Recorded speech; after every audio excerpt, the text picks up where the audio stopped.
dear students.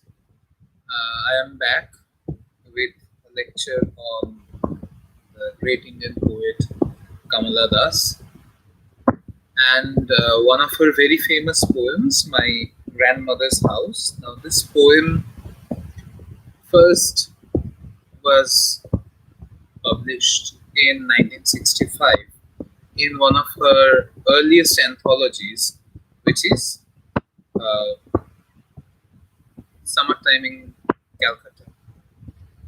So, before going into this poem, I would not go into Das's uh, biography because that you can read from the internet. However, I would like to discuss a few themes with which Das kind of keeps on working. Now, among these themes of Kamala Das, one of the major themes is memory. Another would be isolation. There are sexual imageries as well. There are sexual themes as well because of her own unsatisfactory marriage. However, in this poem at least, that theme does not occur that much. However, in other poems, that theme becomes a major facade.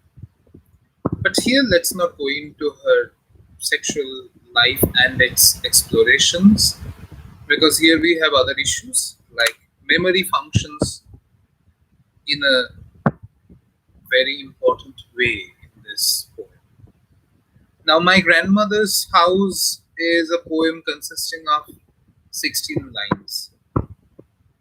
And in these 16 lines, we can observe a very clear distinction. That is, there are three very clear cut distinctions in these 16 lines in this poem. Number one is her reminiscence of her past, of when her grandmother was alive. Number two is the present where she misses her grandmother. And number three, which is very important, is the desire to find that love back once again. And the house here, although is a physical space, also serves as a metaphor of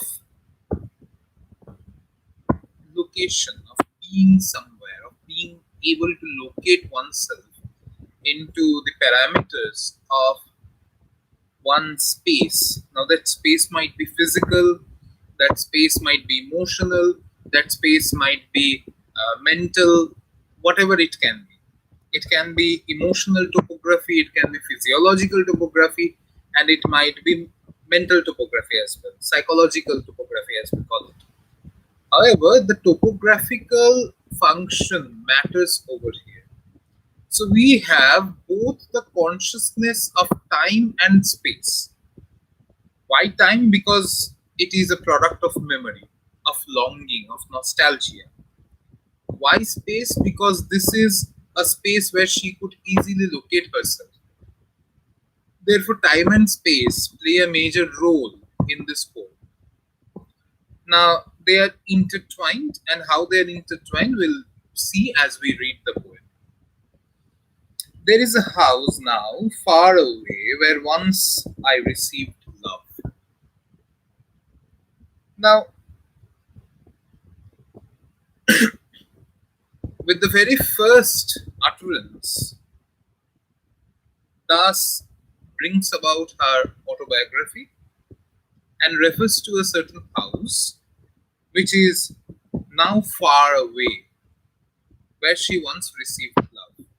Now, it is a very common thing that whenever we usually go to our grandparents' place, our grandparents, they love us, they shower us with a lot of care, and they make our days with them very memorable. So, this is a very, what should I say, a very nostalgic and a very pleasing suggestion that Das puts in front of us. So, she is basically missing, she is basically longing for that love, that affection, that care, that fondness. And she is associating it with a physical space, a house.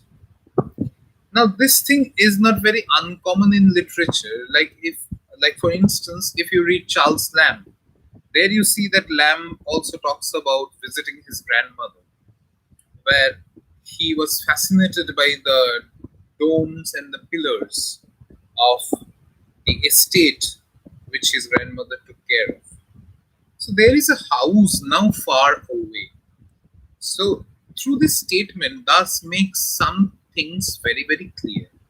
So she says that there is a house. So it's a physical entity. The house is a physical entity. So there is a house, that is, the house still exists in the physical realm, in the physical space. However, the house does not matter, the connotations of the house matter. Now, we often say that there is a difference between the house and the home. And Sigmund Freud, in one of his groundbreaking essays, The Uncanny, there he talks about two very distinguished concepts. One is the Heimlich, Heimlich, and the other is Unheimlich, Unheimlich. What does Heimlich or and Unheimlich mean? Heimlich means that which is familiar, that which is homely, to be very general about it. And Unheimlich means that which is unfamiliar, that which is uncanny, that which is unhomely. Now, through showing the extent of dictionary meanings that these two words have had, Freud showed us that how the meanings are interchangeable. Now, primarily, this is not that very difficult to grasp. If we ask a very simple question, what makes a house a home? A house is simply a space of four walls. But what makes it home? Imagine you have gone to a place where you are very uncomfortable, and the first thing that comes to your mind is, when will I get back home? So, home is where you can be yourself. That is the general idea. But this comfort zone of the home, this Heimlich of the home, that is also very closely connected with the Unheimlich. That is, home is where you feel strange, you feel alienated. Imagine with your friends you are having a lot of fun, and suddenly your father or your mother calls, when are you getting back home? And you're thinking, oh, what would I do after going back home? I was having so much fun over here. So that same concept. So the very home which was homely has now become unhomely, because you were having fun, you were being comfortable with the company of your friends, in the company of your friends, and now your parents are calling you back to home, and now home does not feel so homely anymore. Now, this is a gross generalization and an oversimplification, I might say. However, you get the basic idea, and that's my point. My point is just to make you get the basic idea and nothing else. So there is a house now far away. So when we say far away, we usually mean in spatial terms. That is, say my college is far away from my home. That's how we refer to distance, right? But here, the far away can also refer to far away in time. Because though the house still exists in the present, the connotations of home exist in a faraway past. So when Das is referring to the far away, she is referring to perhaps the temporal connotations of the far away more than the spatial ones. Where once I received love. Now, love is a perennial concern with Kamala Das. And if you imagine, love is a perennial concern with all of us. All of us. You do a good deed, you are showered with good words, with a lot of love. Say you get a first class in your exam, and your parents say, okay, you have done a good job, and then maybe your favorite meal is being cooked. So that's also a way of showing love. Every day when, say, your parents ask you, have you had your lunch or have you had your dinner? That's also their way of showing love. When you reach college, for instance, now that's a different situation because of the pandemic. But otherwise, when you reach college and maybe you receive a call from your parent and he or she asks you, have you reached college? That is also a way of showing love. So, showing love and receiving love are two very different but very integral parts of our life. All of us. We all tend to show love and hope to receive love in return. That is how the world is working. Now, try to understand one thing. The love of parents and grandparents, it often comes to us without asking. In Bengali, there is a saying, Meghna chaite jal. So without asking for clouds, you get rain. Similarly, the love of parents and grandparents, I would not say it is unconditional, but it is often given without asking. It is there, somewhere there down the line, at least in the Indian experience. I cannot tell, I cannot talk about the entire world, but at least this is the Indian experience. That is, we have hyperactive parents and grandparents over here who are too concerned with what is good for you, and by kind of channelizing your life according to what is good according to them, they think that they are showing their love. Now, that is also a love in the Indian context. So, where I received love, and look, by the word once, she is detaching the present from the past and creating a very significant ripple in the continuum of time by showing that though that love is no more, though the person who loved me is no more, but the essence of that love, the ripples of that love still continue. Otherwise, why am I thinking of that person? Isn't it? And then she uses ellipsis. What is ellipsis? Ellipsis plays multiple functions. Sometimes it shows a skip in time, sometimes it shows a skip in narration. What is ellipsis? Primarily three dots, or sometimes four. So, ellipsis shows a jump in time, in space, in action, in narration, and sometimes when, say, there was something else to be said. Now, imagine all of us have had, most of us that is, have had a consciousness of our grandparents, of our parents. And when we are reading this line, say, many of us have lost our grandparents. And when we think about them, if we have been around them when we were conscious enough, when we are grown up enough, uh, then it will be very commonplace to say that we still have remembrance of them, right? Uh, so what happens over here is that Kamala Das over here opens her autobiography to incorporate each and every reader with his or her own variegated experiences with uh, his or her own grandparent. So, you see, this is the beauty of poetry, because poetry makes the personal open up to incorporate the entire society. So the personal no longer remains personal, and it opens up to incorporate each and everybody. Okay. And it is this diversity of the experiences that makes poetry universal. Now, the universal is a very questioned term and a very debated term, but for our own sake, let's accept for the time being that it makes things universal. Okay. And then she says that woman died. The house withdrew into silence. Uh, we have read just two lines, and Das has, as I'm sure you have already noticed, that Das has a very interesting technique.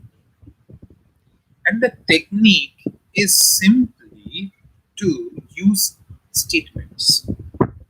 Thus does not explain a lot. If she writes one line, she makes you mentally write 10 lines to complete the sense. She gives you the essence, you create the sense. And suddenly she says that woman died. She's referring to her grandmother. But by referring to her as that woman died, in one sentence, you cannot pronounce it as that woman died. You cannot say it like that. You have to utter it like that woman died. So whether you accept it calmly, whether it's revolting to you that someone I love is dead, whether you accept it or you reject it, or you go through a topsy-turvy um, emotional battle to a final acceptance of death as King Lear did with Cordelia in his arms. It doesn't matter. The fact doesn't change. That woman is dead. And we really don't realize this until the person is gone. But in each and every household, there is one or two people who animate the entire house. And when that person is gone, not only the death hurts, but the absence hurts. The habits we build around them, they hurt. Because love is great, but habit is a great enemy. Habit creates routine. And human beings, no matter how much uh, chaotic we are, we still follow a routine. And if you disrupt that routine, we can't tolerate it. So that woman died, and the house withdrew into silence. So, as if life means utterance, life means animation, life means the very essence of something happening, of events taking place. And death closes all. So when she says that woman died, the house withdrew into silence, as if that woman played the role of the heart of that house, which animated the house itself and made it a home.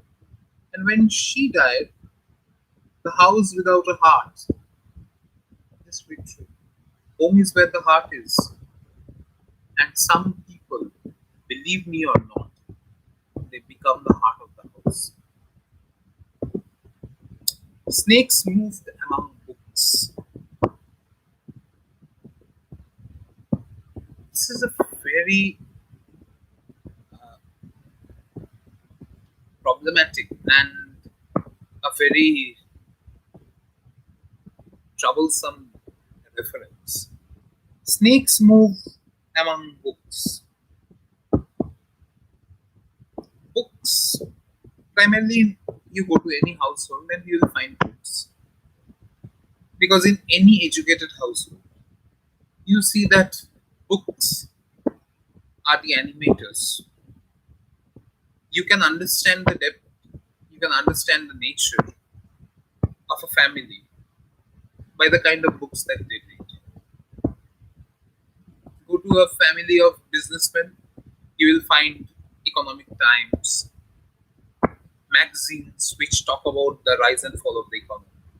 You go to the house of a lawyers, go to the house of a lawyer, and there you find law books. Go to the house of a professor, there you find a lot of books on that subject. Go to the house of a doctor, and there you have magazines, books on the human physiology, what are the new progresses that medical science is making. Go to the house of a scientist, you find several journals on science and so on and so forth. So, books make a house. Books show what this house represents in society. Where does the society stand? I mean, sorry, where does the family stand in the social context? That is shown by the books that a family has. My guru used to say, tell me the last five books that you have read, and I'll tell you the human being that you are. That's conviction, which comes from the books you read. So, snakes moved among books. If a house is closed for too long, it's only natural that snakes and such reptiles, bugs, these would move uh, through the house.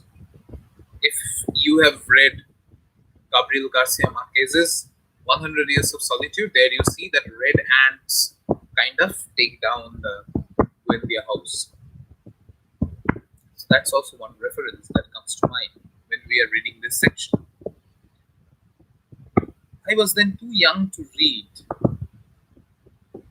So she is referring to a time which she spent with her grandmother when she was too young to read even the books which were in abundance in her grandmother's house.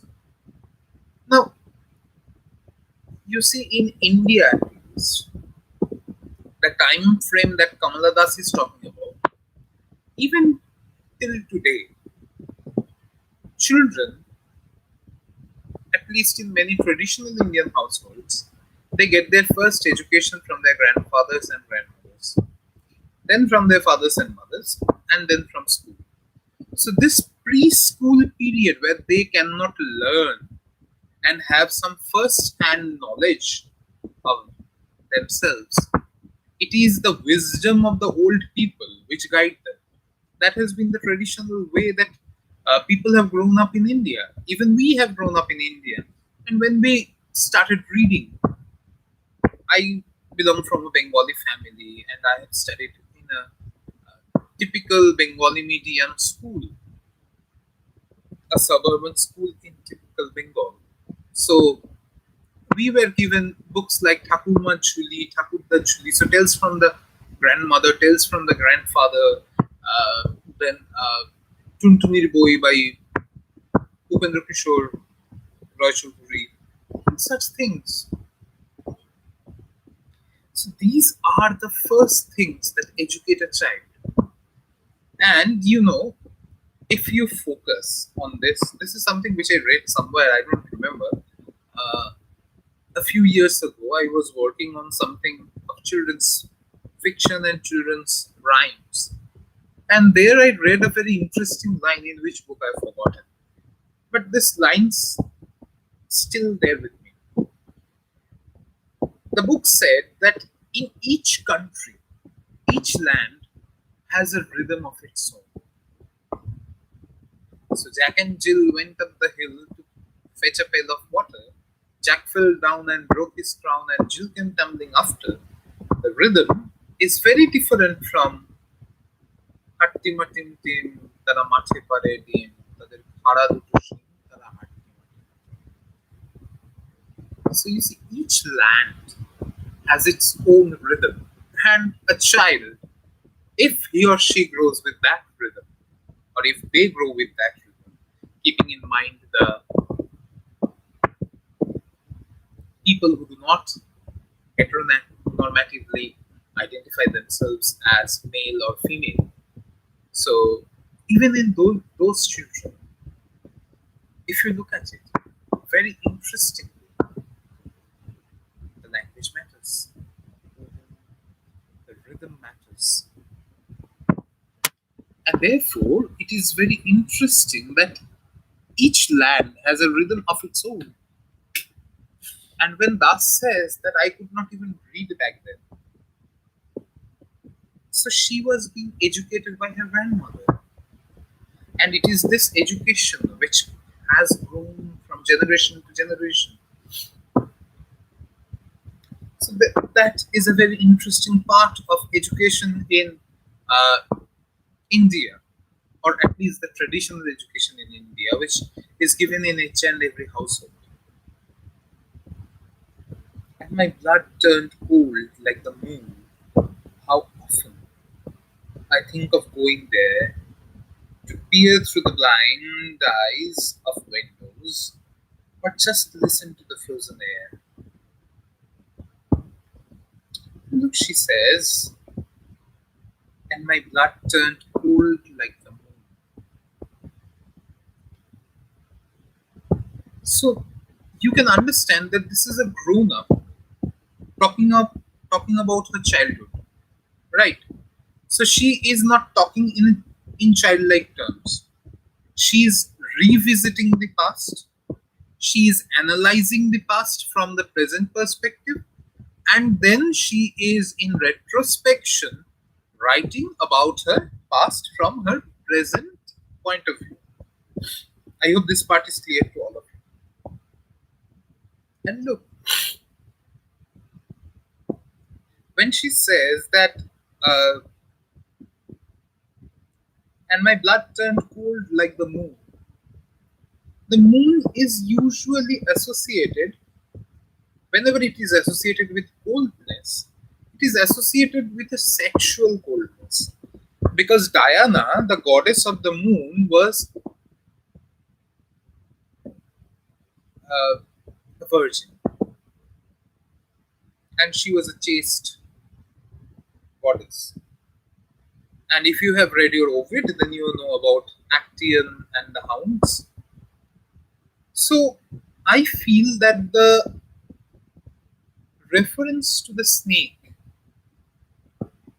and the reference to the being cold like the moon, these two things are the adult's sexual tensions, which she feels that she was free from in her childhood. So when she grew up, when she got married and she was in a very dissatisfied relationship, then she came out and so on and so forth. So the very sexual tension that has popped up in the adult mind, what is very interesting to her is that she was free from all these concerns when she was young. And this is a very wonderful thing to all of us. Now, all of us have so many duties right now. But look, when we were children, we used to uh, go to a morning school, then come back, then maybe have some meal, sleep, then wake up, go and play, come back, study, and then sleep, eat and sleep once again. And there was not a single care on the face of this planet, which actually bothered us. And I don't know about you, but I would give anything to go back to that state once again. So she says that, uh, how often I think of going back there to peer through the blind eyes of windows or just listen to the frozen air. Now, as I have said, that there are three clear-cut distinctions, three clear-cut movements in the poem. First is the reminiscence, second is the desire, and third is what she desires in the future. And we have completed the first movement in this first lecture. So I would stop here and continue with the rest of the two in the next lecture. Okay, thank you.